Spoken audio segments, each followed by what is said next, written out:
I guess it's Victory Tuesday. I know Ike Reese likes to holler on the radio, Victory Monday, but this is Victory Tuesday. And the way that things are shaping up, it seems like our Philadelphia Eagles are pretty much a shoo-in to make it to the playoffs. Who would have thunk after a 2-5 start? Welcome to the Seth Joyner Show. I am Seth Joyner. My guest will join me shortly. First of all, I want to pay my condolences to John Madden and his family.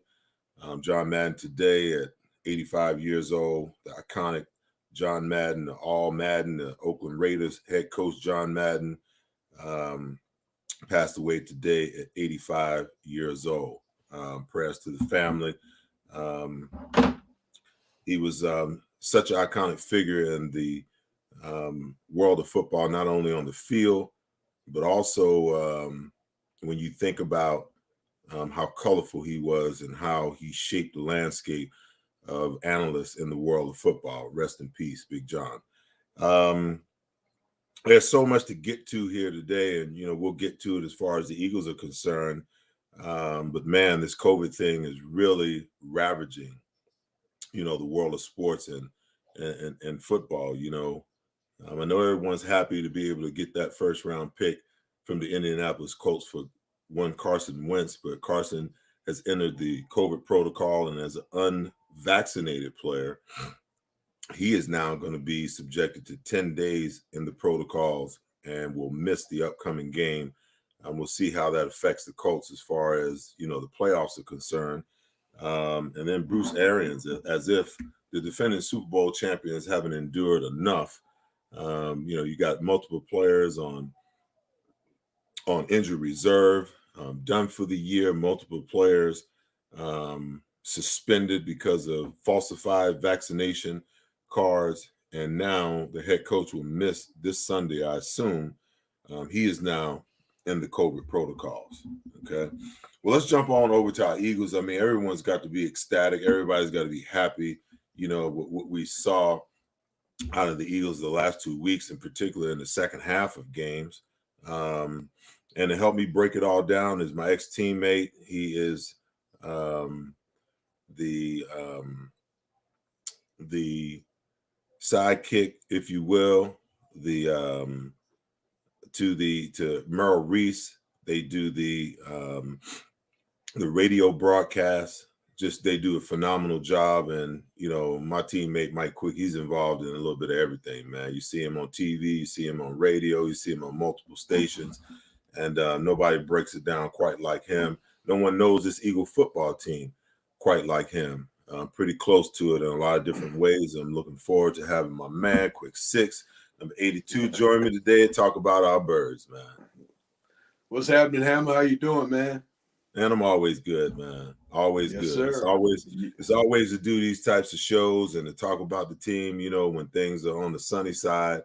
And after, a 2-5 start, who could have foresaw the Eagles sitting right now in the number 7 spot, a game ahead of, I should say, the two teams that are probably gonna, vie for that spot. It almost seems like it's a lock because they've got the win over New Orleans early in the year.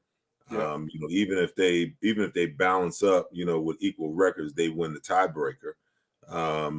But you also got Minnesota, who's got to go to Green Bay this weekend and play against the Packers. And the Packers are motivated. They now sit in the number 1 spot, right. And they want to stay in that spot. So this is the game that they have to win. So it looks like, the Eagles, after Sunday, especially, if the Saints fall in their game this week against the Panthers, if they fall this week, the Eagles won't even have to worry about week 18. They'll already be a lock. Yay. Hey, man, listen, I like to work. And if I'm going to get an extra week's work, even if it's one, I'll enjoy that. Here.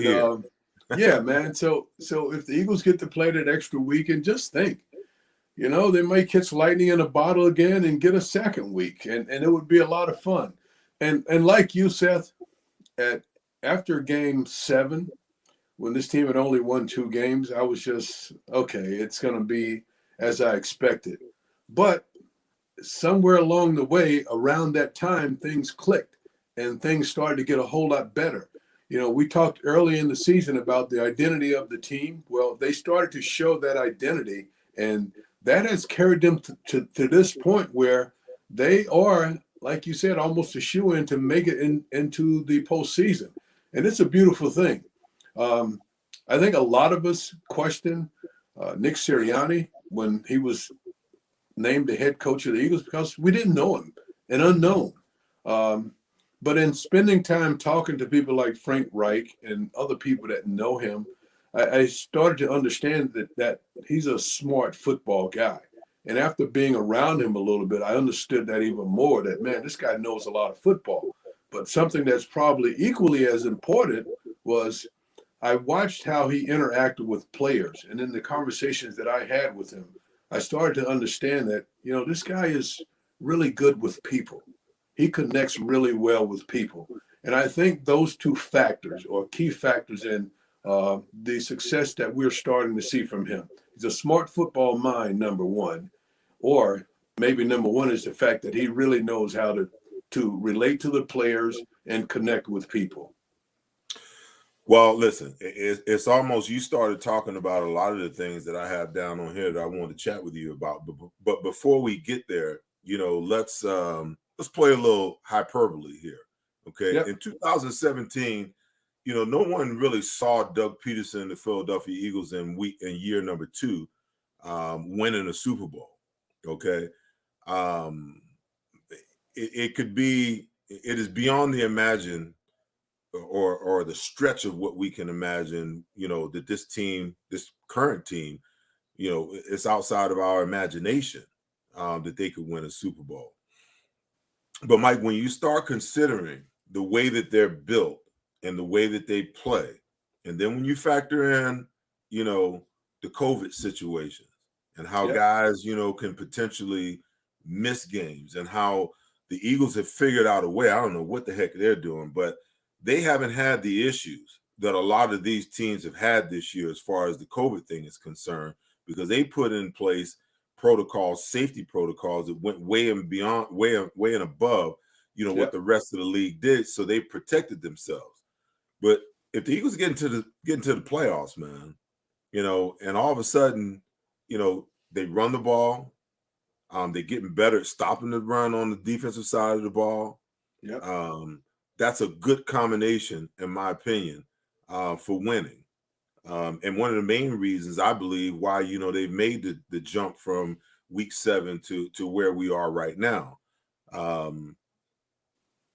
And then if they get a little bit of luck on their side, I don't want anybody to get sick. I don't want nobody to catch COVID. But from the standpoint of the game, if you're missing, like if we got the Dallas Cowboys in the first round and we got to go down there, and Dak Prescott or one of those top flight wide receivers is out with COVID, or some of those good defensive players are out with COVID, that changes the dynamic of everything.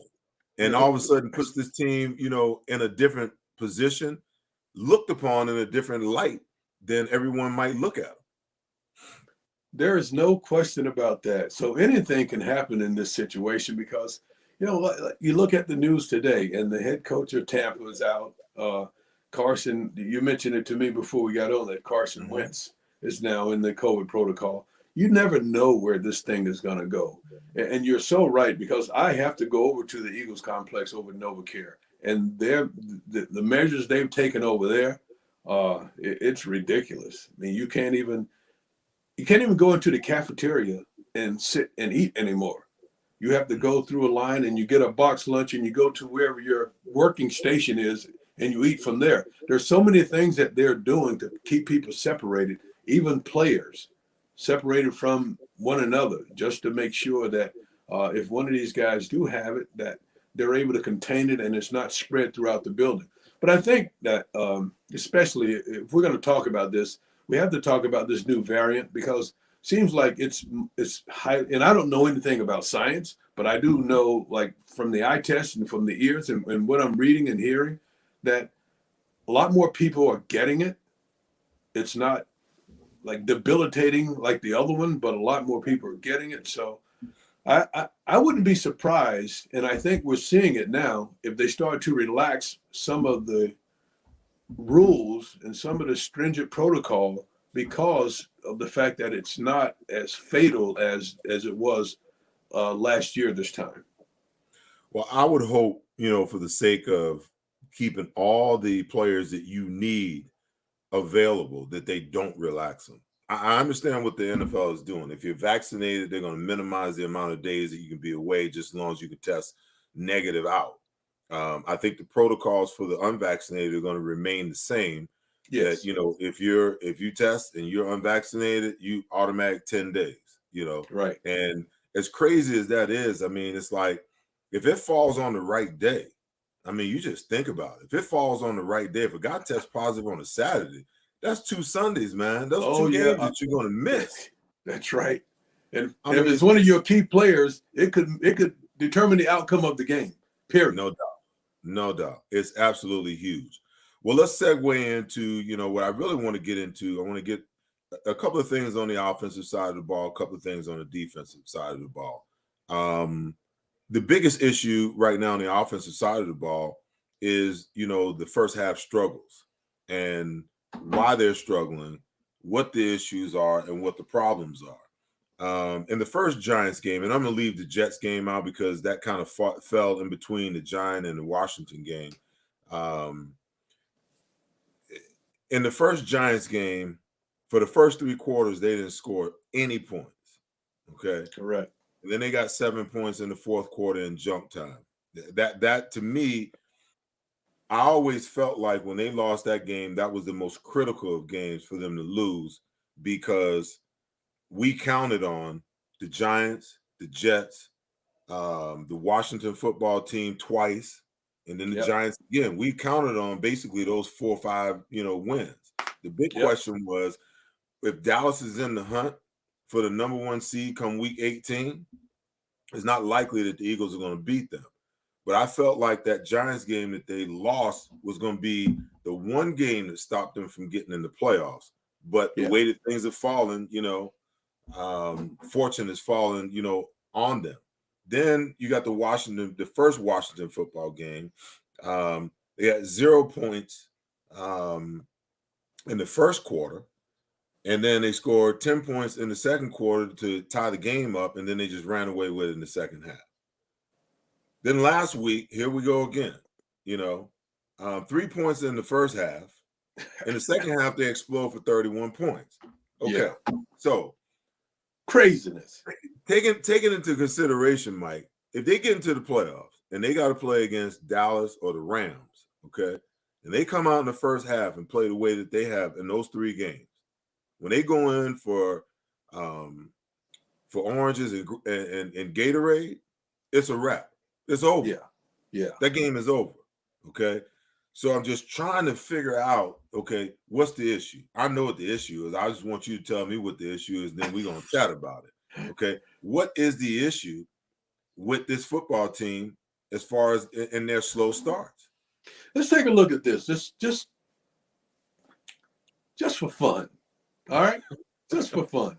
Let's say that going into the game on Sunday against the Giants, the plan was, okay, I feel like we can beat the Giants. We're going to beat these guys. And in the end, no matter what happens, we're going to end up beating these guys. So why don't early on, we know Jalen Hurts has hobbled a little bit with the ankle. Why don't we just start the game out by just letting Jalen throw? We need more practice with him throwing the ball. He needs to be in the pocket, working the pocket and working the football around the field anyway. Let's start the game that way. And second thing is, we know that the Giants are going to load the box. They're going to make sure that because we're the leading rushing team in all of football, they're going to load guys around the line of scrimmage and try and take away the run. So it helps 2 things. It helps the growth of our young quarterback, and it also it's going to help that the numbers are better, that you're throwing the ball because they're going to try and load up and stop the running game. How about that? Just for kicks, let's look at it that way. because I know where your thinking is. Why would you start the game like that, throwing the football when you're the best running team in all of football? And I completely get that. And I don't understand that. And your point's well taken. If they start and play the way they played the last two games, where they don't get points in the first half, once they get into the postseason, you have no chance in the postseason, because that's when you really start, teams really start to show your weaknesses. And Right.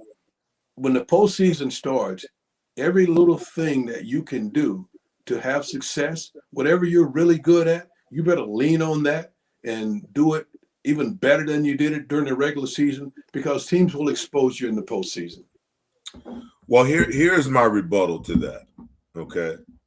For 7 weeks, the Eagles tried to establish their identity as a pass first team.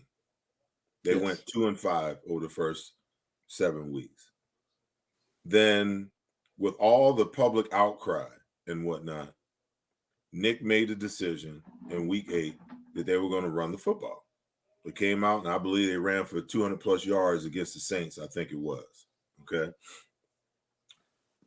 And as the weeks went on, they began to reestablish that identity, moving away from a passing team to a run first team. And everybody said, oh, they're trying to hide Jalen Hurts' inability to throw the ball. I don't agree. I think what they were doing is they realized that they tried to reverse engineer this thing, because with a young quarterback, you run the ball and then you give him play action opportunities to throw the ball. And as he gets more mature and he gets to understand the coverages and he gets to understand, more of the offense, because he is still learning another offense all over again after last year. Then you can begin to expand the playbook and give him a little bit more. So you establish your identity beginning in week 8. Okay. And here's my thing about identity. I was thinking about this on my flight home last night. I said to myself, does a lion, while he's drinking at a lake, look and see his reflection in the lake and say to himself, I want to be a gazelle? You are with the lion again. Listen, the lion is a king of the jungle. He do what he want to do. He imposes his will upon, the rest of the animal domain. He takes what he wants to eat. He takes which, tribe he wants to dominate. He takes what he wants. Okay. And isn't football really about taking what you want? So why would you go into this game saying to yourself, oh, I want to be a gazelle today for a little while? I'm going to come out and I'm going to throw the ball like a gazelle and I'm going to see what I can get, as a gazelle. Why not come out like a lion, physically dominate the game, take what you want in the running game, which sets up everything that you want in the passing game, take away any belief whatsoever that they can actually win and beat you, okay? Because for a while there, in the second quarter, the Giants defense started playing well. They couldn't even run the football, So you have all of these things at your disposal, but instead of really being who you are, you want to try to be someone else. I just don't understand. Well, here's the thing. I get what you're saying, but at some point, you do have to be able to throw the ball in this league. I get it. And I know that we're in that time of the year. I understand the identity, and this team is much better when they're running the football. But at some point, you will have to be able to pass the ball, and you want to be able to pass it from the pocket. So any opportunity that you get along the way where you're not going to compromise the win or loss situation, I think you need to rehearse that. And I'll take you back to the first Giants game. Patrick Graham's a really smart defensive coordinator, the Giants D coordinator. He grew up under Bill Belichick. When Bill Belichick faces a team, what is he going to do? He's going to first try to take away what you do best. Or he's going to take something away to make sure that he puts you in a bind where you're one dimensional. And so in that first Giants game, Patrick Graham decided that I'm not going to let Jalen Hurts run around and run the football on us. And he made sure that it was a defense that kept him kind of in that bucket, so he couldn't get out. And he's going to have to win throwing the ball against us. And that's the way they played him. And that's one of the reasons why he had such a poor game. They showed him a lot of different looks. And on the snap of the ball, they ran to other things. They were doing things so you have to go through all these mental gymnastics and try and figure out what they're doing. They're really good at that. And he's going to see a lot more of that type of the schemes. And especially once you get into the postseason, once you get into the playoffs. There are some teams that they're not good enough to even do things like that. So you don't have to worry about that. But you are going to run up against teams that will try and take away what you're good at, and you have to have a counter move to that, as you well know. So I think a big part of you have to be able to, dance with who you bring to the party. And the run game is what they're really good at. That's what they really have to do. But at some point, you have to rehearse throwing the ball so that when it comes to where you got to do it, you have it. You can do it. See, man, I think a lot of people, they listen to me on the pre and post game show. They listen to me, on my show here and other, interviews that I do. I think people really believe that I think that you come out and you should run the ball 80% of the time and only throw it 20. Listen, I get it. I understand. I play defense in this league, so I know, that you're going to make more yards with throwing the ball down the field than you are if you run it per play. That's a given. That's a given. I understand that. And I understand that in today's NFL, especially the way that the rules are set up, you definitely want to be able to throw the ball. But there's a difference between trying to force your will upon a team that's not going to let you do it. Yep. Opposed to taking what you can have and strategically making them give you what it is that you want. See, this is the thing, I love to study the game because, the thing about Tom Brady spent his whole career, Mike, just taking what the defense gave. Just take what they get. I mean, I'll take the 4, I'll take the 5, I'll take the 3, first down. I'll take the 4, I'll take the 5, I'll take the 3, first down.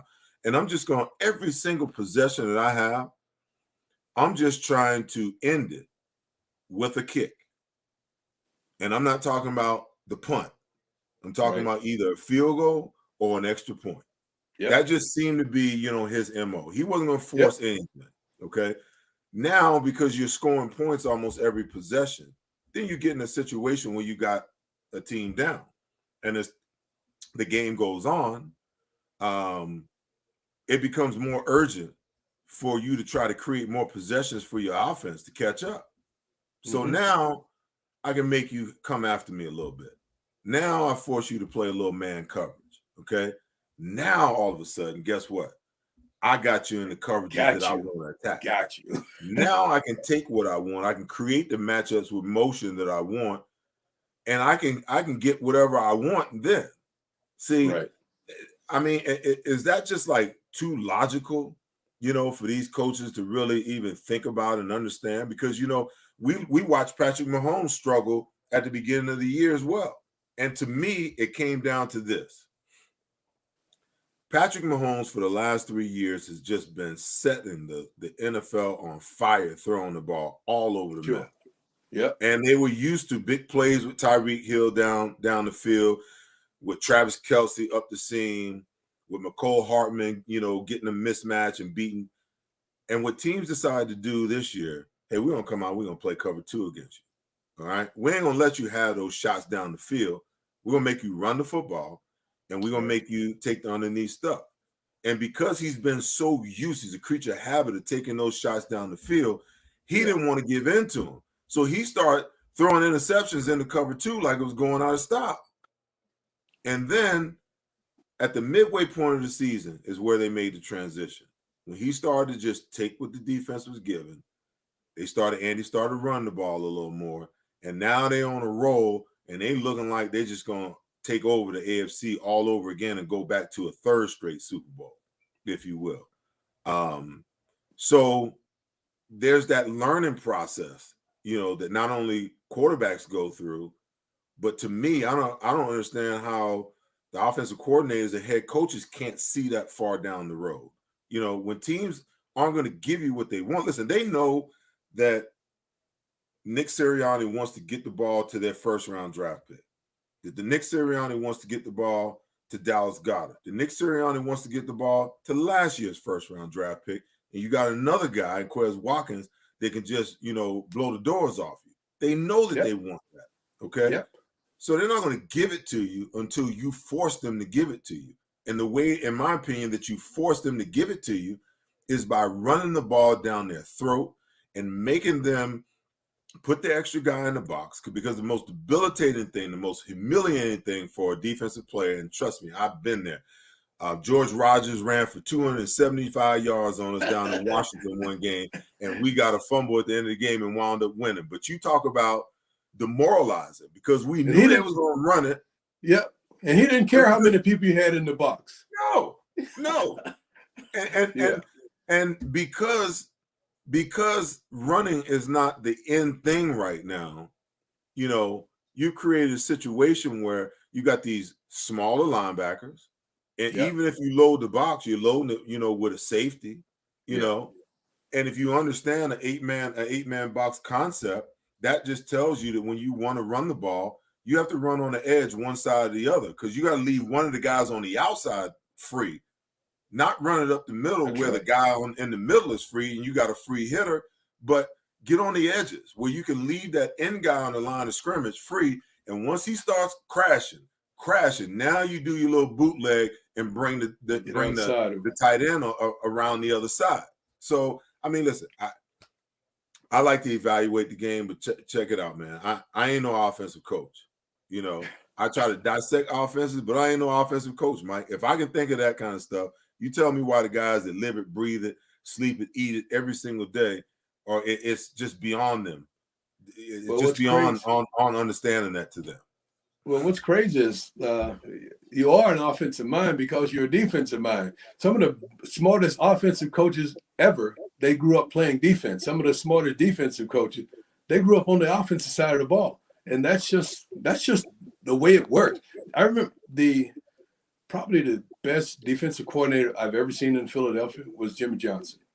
And Jim was a tight end quarterback, the history before as a player.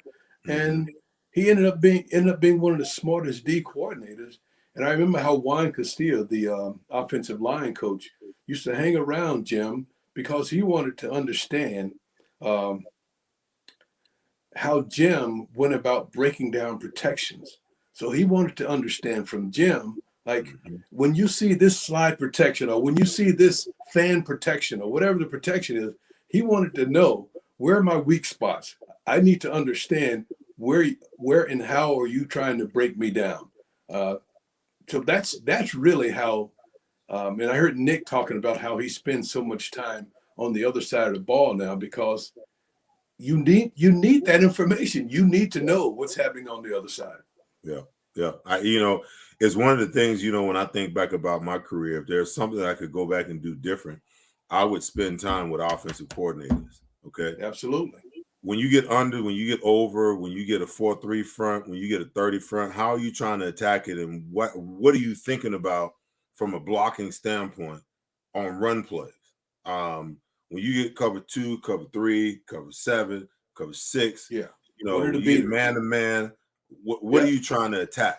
I think the guys are smart enough now. I think the elite level players, when you think about just, at my position, when you think about the elite level players that play, a guy like Ray Lewis, a guy like Luke Kuechly, a guy like Patrick Willis, I bet you anything they pick the minds of offensive line coaches and offensive coordinators to just kind of understand, even a guy like Ed Reed, because it was uncanny the way that he was able to make plays. It's like you have to be in the quarterback's head in order to know that even though he's trying to look you off over here, he's coming back over here.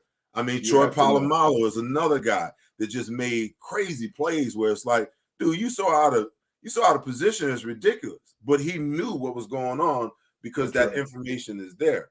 Now, how do you talk to young players today and try to get them to say, okay, if you really want to be elite, if you really want to be great, not only do you do it in the classroom, but now you got to, once you learn what you do, you got to start playing the game from the minds of the offensive side.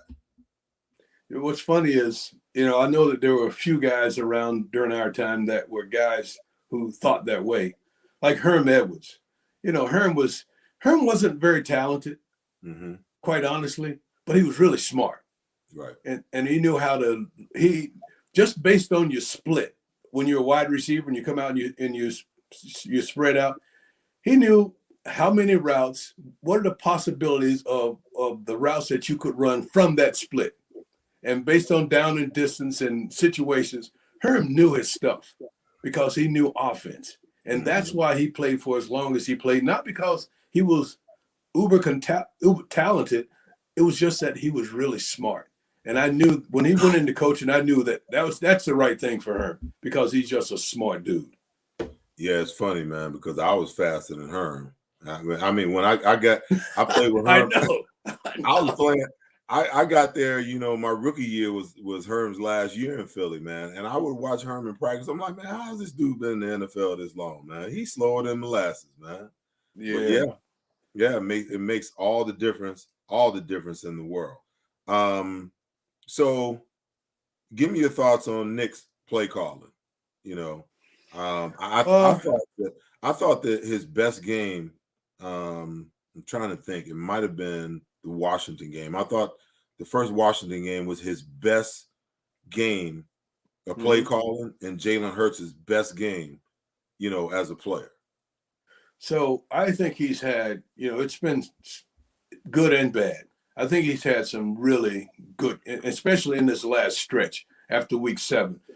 Up to week 7, I don't think he really, and you got to keep in mind, this is his first year being a full-time play caller.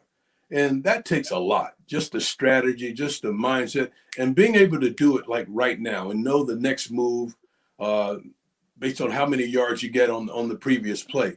So with all that in mind, I think he's done a real good job. Now, has he been great? There are probably a few times, but they're really good because they have such variety in their run game. They do so many things in the run game. It really makes him look good as a play caller. And I think he's a good play caller. All in all, I think he's a pretty good play caller. But I think the variety that they put together as a game plan from week to week has been really good. I think it has the defense wondering what the heck are they going to do now when you have all these plays and a lot of them look similar, but they got all these different actions going and the motions and the shifts and the quarterback start one way and the running back goes the other way and all these different things that are going on.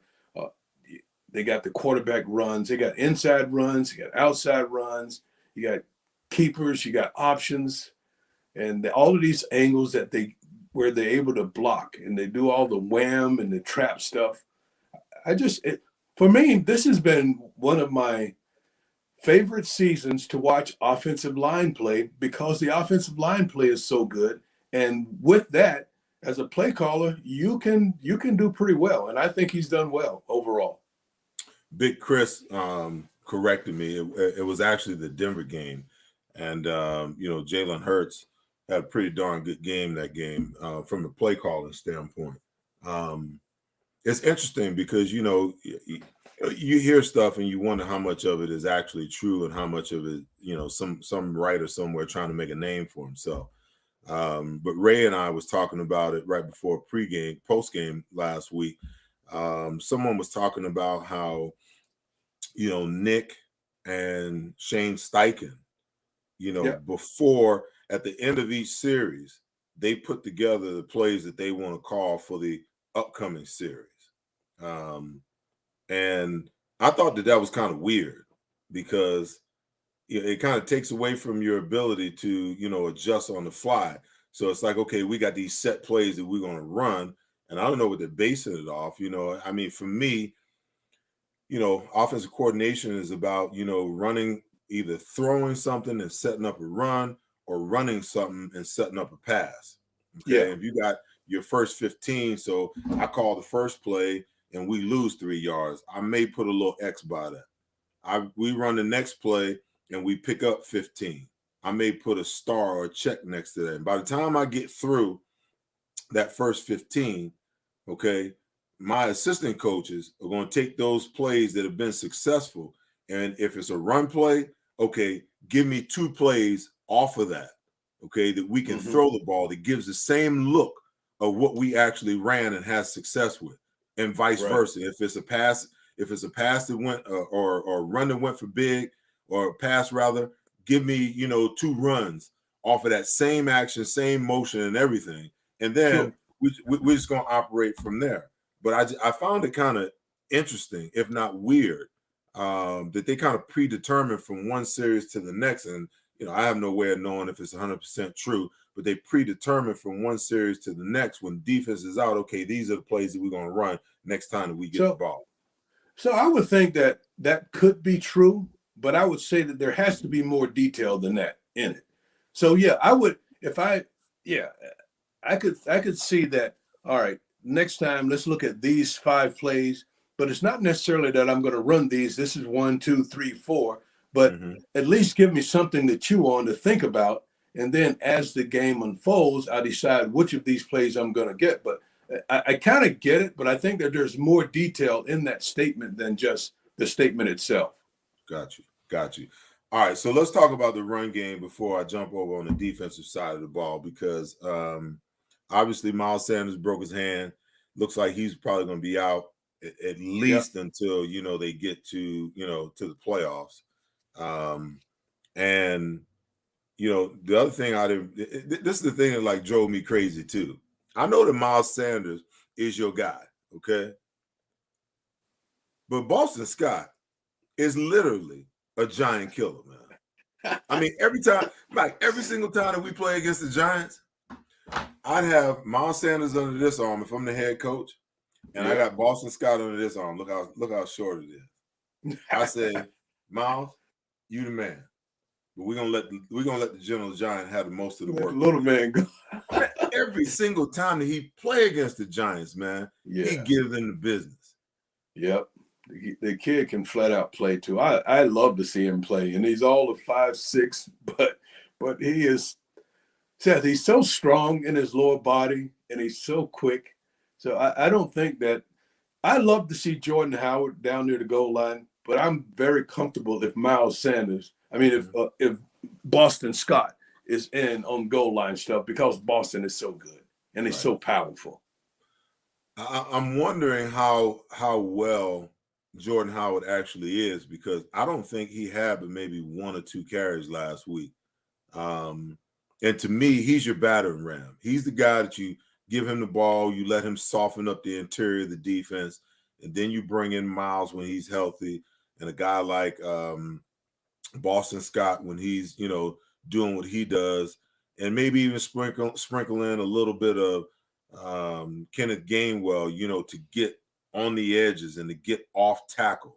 I'm wondering how healthy he is, and I think one of my viewers here just Philly Shizzy just put up. He said they just signed Kerryon Johnson. Whoa. So, my only issue with Kenneth Gainwell is that teams know that he can't blitz pickup. They know that he gets confused about where he's looking and who he's supposed to pick up. So when you bring him in the game, and I think that Nick is a smart dude, because I can remember back in training camp, Mike, I said, what I really want to see is Miles Sanders and Kenneth Gainwell, in the backfield, 20 personnel, 3 wideouts and 2 backs. Because then what does that do? That gives you a guy like Kenneth Gainwell that you can motion out, and then you can still run the ball with Miles in the game against a light box. You can also use Miles as a blocker and turn around and hand Kenneth Gainwell the ball on one of them cross bucks or something, in a lead situation. But I think, and you start to see they did run it a couple of times the last couple of weeks. And Yes. I think one of the reasons why they did is because the only way they can really get Kenneth Gainwell on the field, especially if he's going to be the only back on the field, they got to motion him out of the backfield because teams know that, and they just it's almost like an automatic for them. Oh, 14's in the game, go get him. Okay, so they're going to keep him in the backfield and make him blitz pick up, which takes away his effectiveness actually in the passing game. Now that doesn't stop him from running the ball. They can always hand it to him, but I think teams are just figuring out that, you know what, we got to figure out a way to neutralize that guy because they get him going with everything else that they got, we really got problems.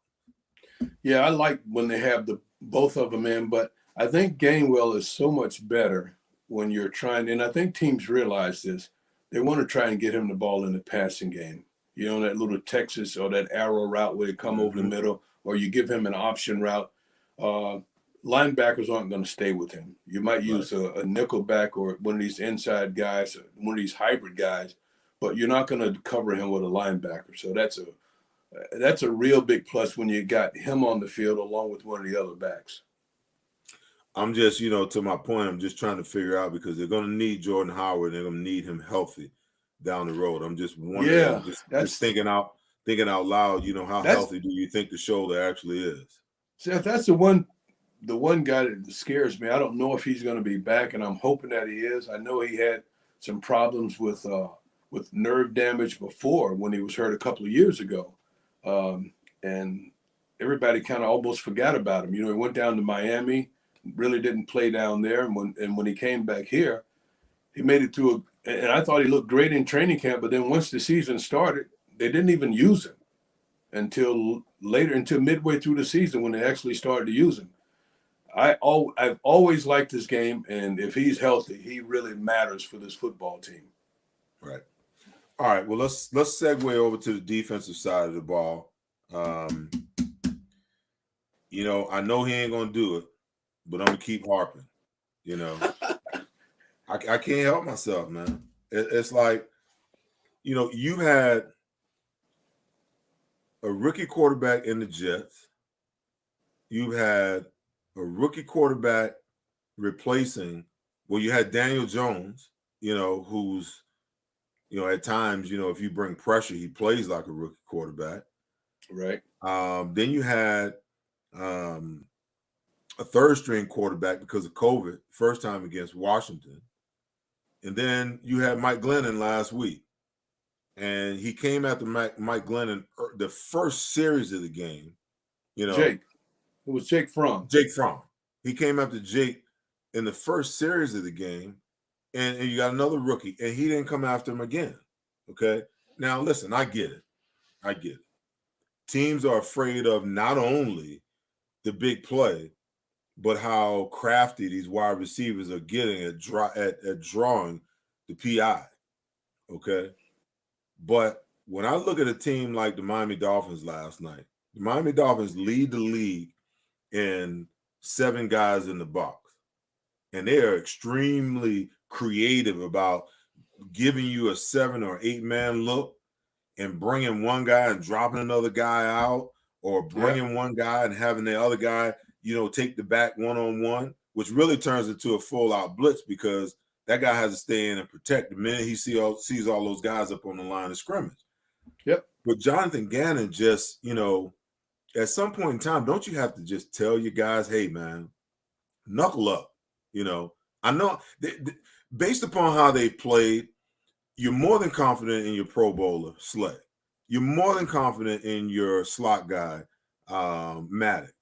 I mean, Are they afraid? Are they really afraid that Nelson is that much of a liability that they're afraid to go after people? Because I don't see anybody else that you really have to worry about. Why is he so risk adverse to bringing pressure and trying to flip the field and trying to save real estate instead of giving up real estate when they don't necessarily have to, and try to give this young offense, this young quarterback, an opportunity to operate on a short field rather than having to go 80, 90 yards? Yeah, that's a good one. I think he's going to coach the way he's with what he knows. And I think right now Nelson has been playing well, especially the second half of the season so far. I think you have to be really comfortable with him.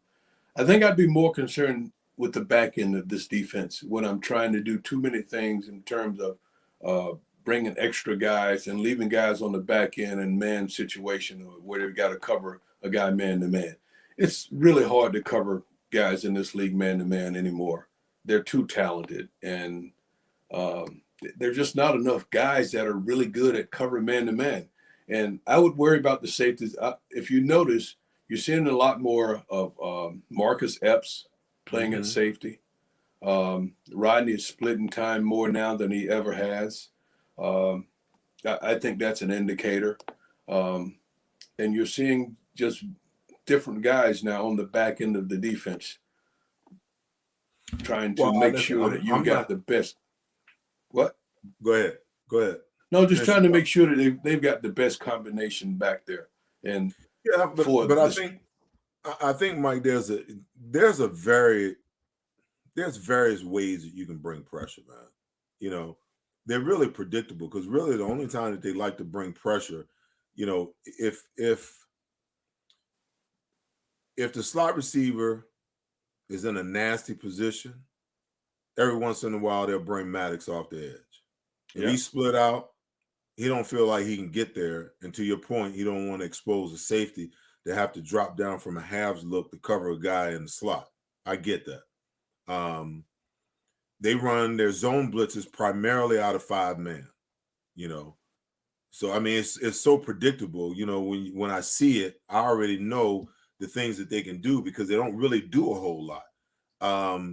But you can get creative enough, man, where, you know, I really like what Miami does. I mean, those guys line up 5 yards off the ball in man situation. They bring blitzing, and they really know, they understand that what we bring is so creative that there's no way that it's not going to screw up the blocking scheme. And somebody's going to come free. Here's the question, and you're right, because I love what they do too. Where did Miami's defensive coordinator come from? New England. Boom! New England Patriots. I got you, man. I got you. But come on. Listen, Seth, let me tell you this. That guy, you know what he's going to coach? What he knows. He's going to coach what he knows. And he learned from one of the best there is. And what he knows is, I can show you this. I can show you the left, but I'm going to hit you with the right. And they do a lot of that. And he's going to show you all these different looks, but that may not be what you get at the snap because that's what he's been taught. Jonathan Gannon, he's going to coach what he knows. Now he'll grow and he'll learn as he goes along, but he's going to coach what he knows. Okay, so, you know, when guys get hit, a DC job, Jonathan Gannon got a DC job. So the question you have to ask is, okay, who was he a defensive coordinator under? He was a secondary coach. Who was he a secondary coach under? Who did he get his information from? You know, all of that, and so on and so forth. And because he didn't just evolve under that one coach. It's like, that's right, Mike. Right now, I played for Bud Carson. I played for Fritz Shermer. Yeah. Okay. And I played for Greg. I want to say not Greg Williams. I can't remember. Greg. No, it's not Greg Williams. I can't remember his name. He was defense coordinator my year in Denver. Okay. Jeff Fisher was my linebacker coach. Wade Phillips was my linebacker coach. Mike, I got all the playbooks right now from every single one of those coaches that I played for. Okay. When I went and did my internship up in Buffalo, when I left, I told the other intern, the information intern, I was like, hey man, I don't know how to mess with all this computer stuff, man. Can you just get me, you know, a paper playbook? I got all the Rex's stuff, man. Okay. Yeah. So if I wanted to piece together and put together a defense based upon all the stuff that I got, I can morph that and make it look any way that I want it to look. Okay. Yep. So you can't tell me that Jonathan Gannon only played for conservative-minded, passive-minded defensive coordinators or coached under, those types of coordinators. That's the only thing.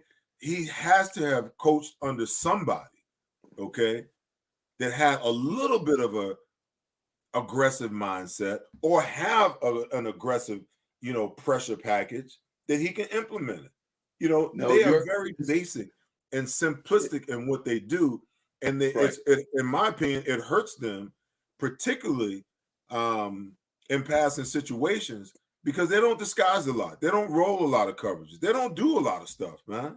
They just don't. Well, his impression or his view of pressure is completely different from yours. So that's just the way, that's just the way it is. His perception of pressure is walking. You had Bud Carson. You had Bud Carson. You had Buddy Ryan. Good grief. Buddy Ryan was so perfect. This is Buddy Ryan, and this is you. This is how you grew up. Okay, we're playing Dallas today. By the end of the game, I don't know who he is now, but I want to know who the backup quarterback is. I want to see the backup quarterback on the field, meaning whoever starts this game, I don't want him to be able to finish the game. And that's the way, that was Buddy's mentality. We're going to hit that quarterback, and then we're going to hit him again, and we're going to hit him again until he doesn't want to come back on the field. We want to find out who the backup quarterback is. So you grew up in that. And there's so many ways that you can go about doing that.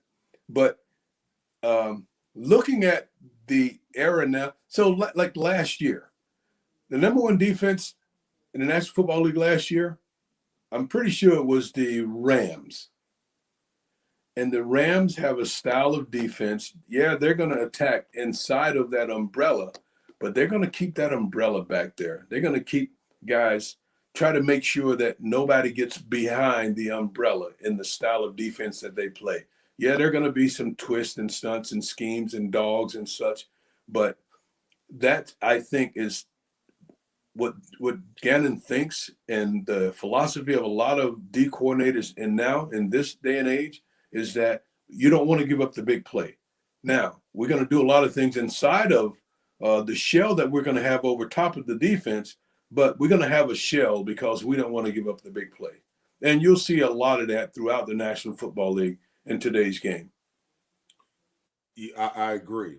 But I think there are some aggressive-minded coordinators that say, hey, you know what? I'm going to speed up your quarterback's clock. Yep. I'm going to put him under duress, the same way that the Giants did with Jalen Hurts in the first quarter last week. We're going to speed up his clock, and we're going to make him make critical decisions right now. I just think that there comes a point in time in every game, where that's necessary, because you can't play passive all the time. True. I just don't believe that in this game. I mean, and to your point, the Rams got Jalen Ramsey on one side, so they don't have to worry about that side. Okay, we got Darius Slay on one side. We shouldn't be worried about that side.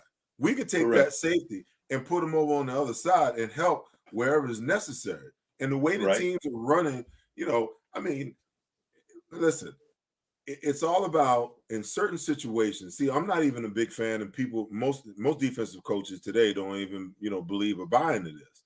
When teams are like 3rd and 20, I'm not going to let you get 15 yards, and then punt the ball.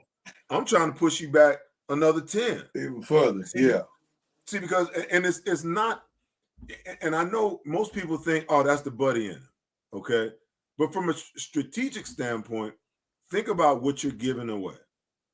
I watched Jim Schwartz do this year after year after year, okay? You got a team on their 35, okay? And it's 3rd and 20, and you line up and you play sticks, and they get 18 yards. Well, you just gave away 18 yards of real estate. And it's a big difference. It's a big difference between from where you punt it from, okay, and the amount of yards that you give up on the punt, opposed to either not giving up anything or setting them back even that much more.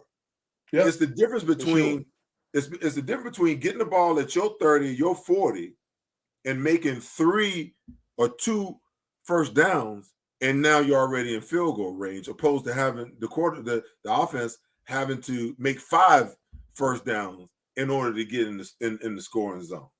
Dude, that's one of the worst things in defense that I see in today's game. I hate to see that.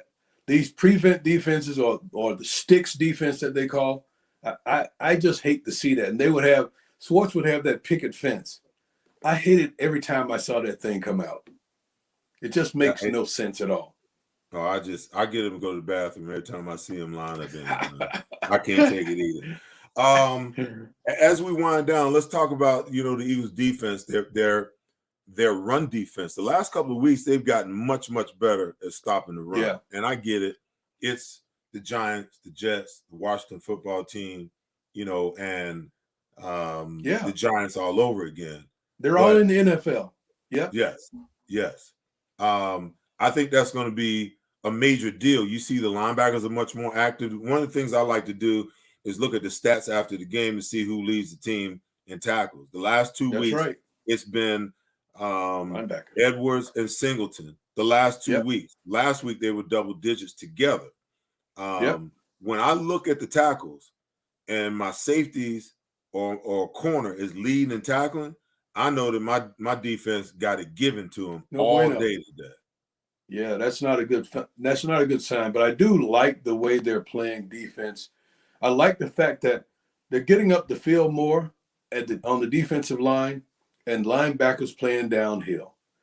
Alex Singleton, I love what he's doing. But really, TJ Edwards, he's the man. Mm-hmm. And he kind of runs the defense. And they'll bring Singleton off or TJ off sometimes when it's an obvious passing. And they like Alex in those situations. But both those guys, man, they're getting to the football. They're making a whole lot of tackles. They're making, like you said, double-digit tackles.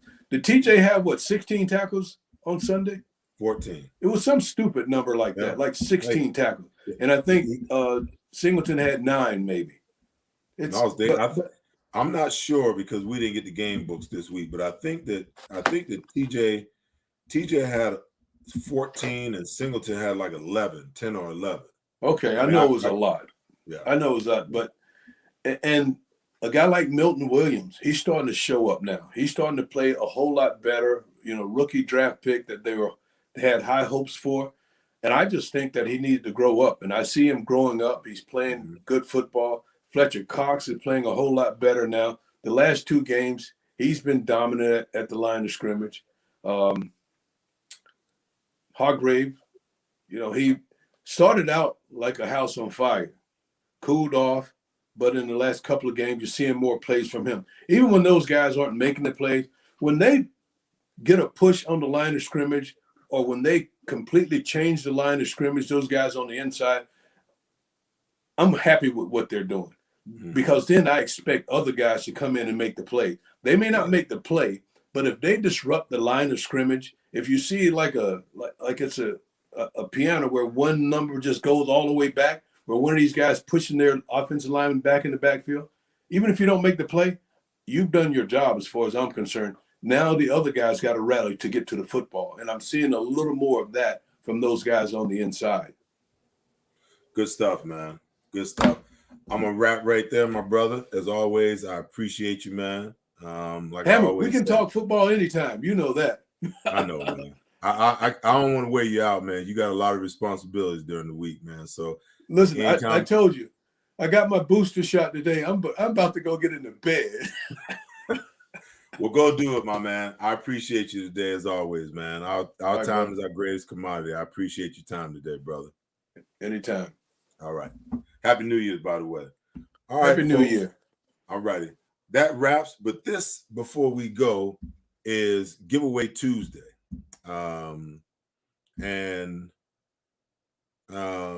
It's been a while, but we're giving away an autographed helmet and autographed Philadelphia Eagles football and this hat that you guys see me wear with my logo on it. Okay. Right there on the screen is what you got to do. Number one, follow Seth Joyner Show on Instagram or Seth Joyner on Twitter. Tag 2 friends on Instagram.